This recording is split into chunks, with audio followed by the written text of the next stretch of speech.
Hello friends, today we will discuss about pneumonia. Pneumonia is an inflammation of the lung parenchyma. It has different categories known as the lobar pneumonia, bronchopneumonia, interstitial pneumonia and cryptogenic organizing pneumonia. Before going into the types and its cause, the organism, bugs, let us discuss about how it occurs. Normally we have a defense mechanism. When you inspire air, our body has a different protective mechanism. When we inspire air, the air in the nostril and the turbinates, they catch up the largest particle. They catch the large particle and doesn't allow to go inside. The medium-sized particles will get captured on the respiratory epithelium. The ciliated epithelium present in our respiratory tract, they capture it and by nuclear ciliary action, they pump it out. If the very small particle are there and it reaches to the alveoli, then we have there also the defense mechanism called alveolar macrophage. The alveolar macrophage will capture it and destroy it. So we have a different protective mechanism. We have here and turbinates in the nose, then ciliary epithelium across the respiratory trees and tract, and alveolar macrophage inside the alveolus. If anyhow the organism or pathogen are able to bypass or to invade this protective mechanism, then it reaches to the alveolus or the alveoli, where alveolar macrophage will try to clear the organism, try to neutralize the organism. But if the organism cannot be neutralized by the macrophage, then macrophage will panic and it wants all the help from all over the body to fight against that bacteria. So the organism has reached into the alveolus, that it is going to multiply. Now alveolar macrophage, that is not able to handle it, not able to neutralize it. So now the macrophage will initiate an inflammatory process. It will release the cytokines and other things that will increase, that will overcome, that will bring this inflammatory process. So what they will do, macrophage will release interleukin 1 and tumor necrosis factor that will cause the fever. Actually the bacteria which is multiplying is not responsible for our symptoms. It is our own body, it is our own cyst in our own inflammatory defense mechanism, due to which we are going to have our symptoms. What will happen? The macrophage will release the cytokines, that interleukin 1 and tumor necrosis factor that is responsible for our fever. Then what will do? It will also interleukin 8 and granulocyte colony stimulating factor. These interleukin 8 are normally a chemotactic for neutrophils. They will call the neutrophil will come. Neutrophil along with the macrophage, what will do? That will increase the capillary permeability in that area. Suppose there is in the upper lobe, the infection is going on. So what will happen? The bacteria is multiplying. Now macrophage is unable to handle. Now these are releasing interleukin 1 and tumor necrosis factor causing fever. Interleukin 8, that is calling the neutrophil. Macrophage along with the neutrophil, they are now what will do? In that part of the lung, they will increase the capillary permeability. And when the capillary permeability is increased, actually it is, we can say that in that so permeable that everything is come out, that WBC, RBC, neutrophil, everything comes out. You can say that if you know about ARDS is around in the whole lung field, but in pneumonia, in that phase where the inflammation is going on, it increases. The ARDS is that particular localized area, means there is an increase in capillary permeability, which is draining out all the inflammatory markers, inflammatory cells to fight against that battle. Now what happened? The defense mechanism of our lung is that when there is a fluid into the alveoli, due to capillary permeability, the fluid has leaked into the alveoli. Now there is no gas exchange, hypoxia is going on. So apart from other vessels in our body, our pulmonary vessel has a capacity. When there is the hypoxia in that part of the body, it will goes under vasoconstriction and pull all the blood to the other side where there is oxygen. This is normal mechanism. But since there is a bacteria, inflammation is going on, but bacterial pathogen that will inhibit that vasoconstriction. Normally what should happen? There should be a vasoconstriction. But since vasoconstriction is not going on, why? Because of that bacterial pathogen. Now bacterial pathogen inhibit the vasoconstriction, so vasodilation is maintained. More fluid, more inflammatory marker, more fluid are leaking out and it reaches into the alveolus. More hypoxia is going on.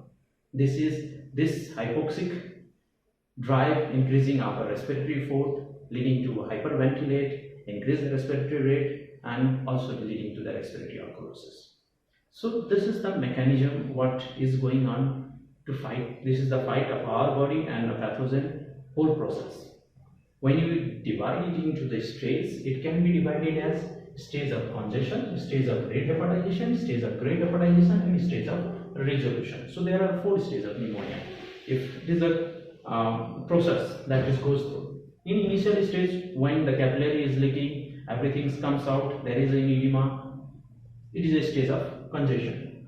Then in the stage of red hepatization, there will what other things happen in the stage of congestion. See, there is the if you examine, it will be red purple. There is a partial consolidation of parenchyma. Since there is edema, then consolidation has begun. So there is a partial consolidation of the parenchyma. When you see the exudate are with mostly bacteria. The exudate is present and most of the exudate contains the bacteria and the fluid which has leaked out. In next stage, there is this stage of congestion usually lasts for 1 to 2 days. When it goes to the next stage, that is called the stage of red hepatization. The red hepatization, because it looks like a red, and it also looks red because there are the RBC component leak out into the alveolus. So in this usually in the 3rd and 4th day of the process of the pneumonic process, it is, if we see it, it will look like a red lung. If you autopsy or if you come out the lung and observe, it will look like the red lung. The consolidation has complete occurred. And if we examine the fluid from there, the exudate will be composed of the fibrin, bacteria, RBC and WBC. So all the component are there in the present this red hepatization. Now one thing you need to understand over this red hepatization and consolidation is that once there is a consolidation, now you are taking breath in. Normally when there is no consolidation, lung is fine, you are taking breath in, that goes inside your lung into the alveolus and then it get extends and come out as expiration. So there is a continuous process of inspiration and coming out as expiration. This is a normal vesicular breath sound. But when there is a consolidation in this part of the lung, now when you are inspiring air, the air goes inside, but there is no part to extend, so it has to come out. In the same way as go in. So you take respiration, it goes inside, there is no part of extend, so there will be a pause, and again the same air comes out. So because it has not been extended. Inspiration, pause, expiration. This is known as the bronchial breath sound. So there is a inspiration, pause and come back, expiration. This is bronchial breath sound. Bronchial breath sound. If there will be inspiration and come back, continuous, this is the vesicular breath sound. So it is important to know that why bronchial breath sound is present inside in consolidated area in the pneumonia, because there is no gas exchange. Air comes inside and goes in the same manner it has come out with a pause in between. That is bronchial breath sound. Now stage of that again after 3 to 4 days, on the 5th to 7th days there will be stage called stage of gray hepatization. Here the RBC present has already been degraded. So when we degraded the RBC product, the bilirubin are green actually. So there will be a gray hepatization, and when you examine there will be uniformly gray. When you examine the exudate full of will be WBC and fibrin only, because bacteria are being now undergoing the process, inflammatory markers, and are going to handle it. In the late stage of the gray hepatization, there will be increase in the irrigation, means that gas exchange now will take place, has been processed. There will be some gas exchange in the gray hepatization has begun. Then comes to the stage of resolution, where all the inflammatory process, all the infection, all the exudate has been undergoing the enzymatic action. They have become broken down into the fluids. Now it has to be cleared out. This is the stage of resolution, stage of healing. You are going to the stage of healing. In the stage of healing, macrophage. Actually, macrophage is a alveolar macrophage. It is an inflammation process. But at the end of the inflammation, it also clear all the inflammation and dirt is present over that inflammatory area. So in that stage, there will be enzymatic dialysis and component of the exudate. Now let's move on the what are the types of pneumonia, what are the bugs, and what will be the treatment option.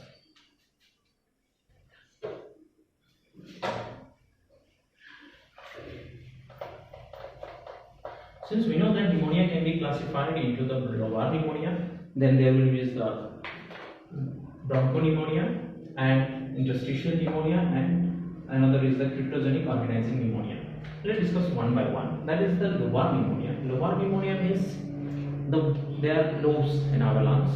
We can, if one single lobe is totally get affected, then it is called lobar pneumonia. In lobar pneumonia, whole lung or whole lobe can get affected. The whole lung will be get consolidated or whole lobe will be get consolidated. This is the lobar pneumonia. So if you have a, say this is the lung, so one lobe totally will be consolidated. This is lobar pneumonia. If there is a bronchopneumonia, then there will be the patchy inflammation will be present. So there will be bronchopneumonia like this. So there will be a patchy inflammatory will occur. It will be occurring in this part, this part, this part. So this will be the bronchopneumonia. Patchy consolidation will be present.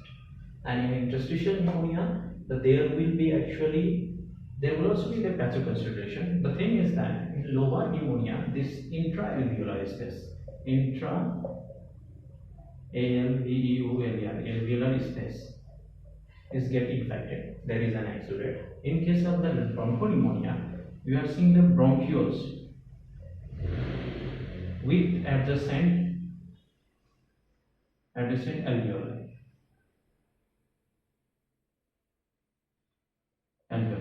So in bronchopneumonia, in lobar pneumonia, there is the inflammation all over going into the intra-alveolar space.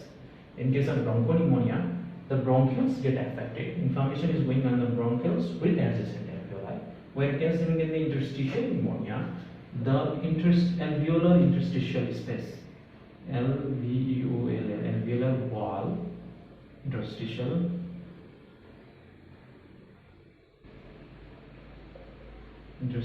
space. Inflammation is going on into the alveolar wall interstitial space.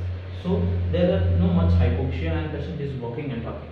So patient has having pneumonia, but its wall, alveolar interstitial wall is affected. It is get inflamed.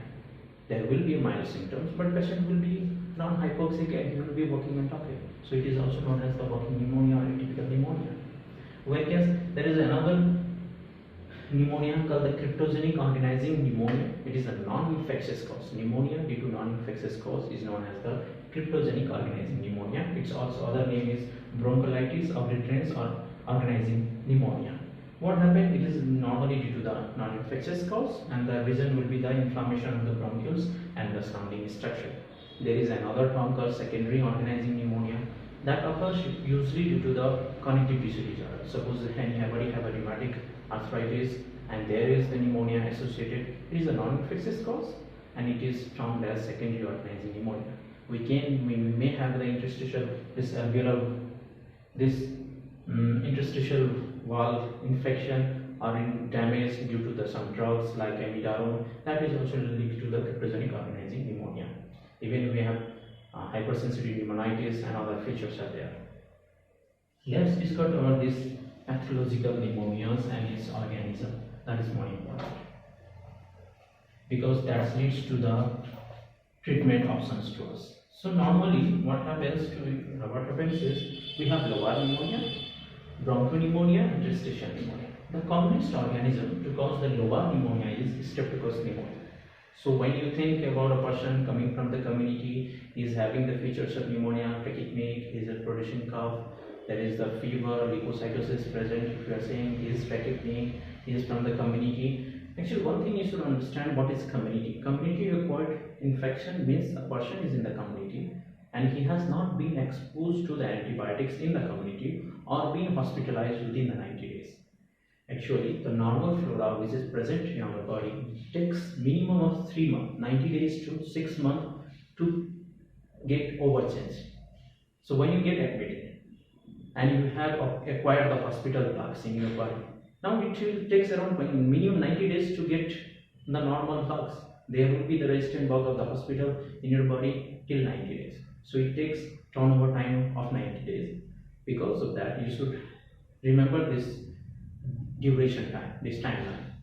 So community, a person who is in community has never been to hospital or never taken an antibiotic in community is community acquired. If he has been hospitalized, if he has taken antibiotic in 19 days, then we cannot consider it as community acquired pneumonia. Okay. So the most common cause of lobar pneumonia, and mainly the community acquired, is Streptococcus pneumoniae. Your one lobe has got consolidated, some of the feature of the pneumonia. And other less common cause to cause lobar pneumonia would be Legionella and Klebsiella.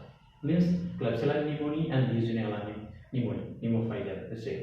They both are can cause lobar pneumonia. But the thing is that Legionella are usually associated with the ACs, water system, ACs, CPR, where there is the weight. AC has been correlated, has been found. It is a source. Without that, normally we didn't get Legionella infection. Okay. Now comes to the bronchopneumonia. I've talked about the bronchopneumonia. It has the passive consolidation. Okay, and the most common organism will be Streptococcus. Again, it will be the Streptococcus. Other organism that can cause bronchopneumonia is Staph aureus, Haemophilus influenzae, and Klebsiella. So these are the Haemophilus influenzae and Klebsiella. So bronchopneumonia will be organism Streptococcus pneumoniae, Staph aureus, Haemophilus influenzae, and Klebsiella. When we talk about the interstitial pneumonia, then there will be the atypical. It is also called atypical pneumonia because it is another name is walking pneumonia. What happens in this case that we have the organism that is responsible for this interstitial pneumonia is Mycoplasma, Chlamydia, Legionella, and virus are respiratory syncytial virus, cytomegalovirus, influenza virus, and adenovirus. This is actually a normal scenario, mainly of community acquired pneumonia, what we are talking about. When it comes about the pneumonia into the hospital, then hospital have its different bug, GN becomes predominant and cause the we haven't talked about that actually pneumonia is community acquired pneumonia, hospital acquired pneumonia, ventilation associated pneumonia, and fourth is the healthcare associated pneumonia. So this is on the basis of the community, hospital, ventilation associated, and healthcare associated pneumonia. So we'll discuss. We can say what this is in the first in the community we have discussed. This is after a hospital admission of 72 hours, and this is after ventilation in a patient in the ventilated, and that occurs in ventilation associated pneumonia. This is the healthcare associated pneumonia is a person who is in the community, but if he has been going under treatment or have been admitted in the hospital, but he developed in the community this infection, then we call it healthcare associated pneumonia. Okay. Regarding treatment option, since we have the bugs, strep pneumonia, Legionella, Klebsiella, strep pneumonia again, Staph aureus, Haemophilus influenzae, Klebsiella, interstitial pneumonia is Mycoplasma, Chlamydia, Legionella, and viruses. Which is viruses are usually self-limiting unless it gets severe or infected, then we will do treatment. Otherwise, the treatment option what we will have is we will cover strep pneumonia with amoxicillin plus clavulanic acid. Yes, one. Now it will cover this strep pneumonia. Okay. If it is sensitive Klebsiella, it will cover the community acquired Klebsiella as well. Okay. Since strep pneumonia is covered, Klebsiella is covered, even it will cover Haemophilus influenzae. Now Staph aureus amoxicillin alone cannot be covered. But when we clavulanic acid, increase that. So Staph aureus activity can be covered by adding the clavulanic acid. Okay. now for interstitial component, we need to add another antibiotics that may be azithromycin. So you need to understand that any this atypical organism needs to cover by the group of drugs like macrolides will cover. This includes azithromycin, clarithromycin, erythromycin. So mainly we use the azithromycin is well tolerated. Then other includes the respiratory fluoroquinolones that include levoflox, fluoxacin, moxifloxacin, gemifloxacin, gatifloxacin. These are the respiratory fluoroquinolones. Okay, and another maybe other options will be a tetracycline group of doxycycline. So amoxicillin plus glycolic acid plus any of that is macrolides or respiratory quinones or doxycycline. These will cover the atypical ones, this is groups of organisms, and this will cover the above population. Okay. Now, so any person that is coming to you from the community having the pneumonia and pneumonic feature, now the drug of choice what you will going to start will be amoxicillin plus azithromycin. Even levofloxacin can be started, or the respiratory fluoroquinolones can be started, but the problem is that respiratory fluoroquinolones have anti-TB activity. As we are in the endemic zone of the tuberculosis, and if we are going to use the levoflox, there will be the improvement, but there will be only a partial improvement. With again, initial there will be improvement, then we may discharge the patient, but he will deteriorate and come back again. There will also be the resistance of the TB, we cannot imagine manage. So unless otherwise, if we have rule out the TB, levofloxacin should not be, respiratory quinones should not be started.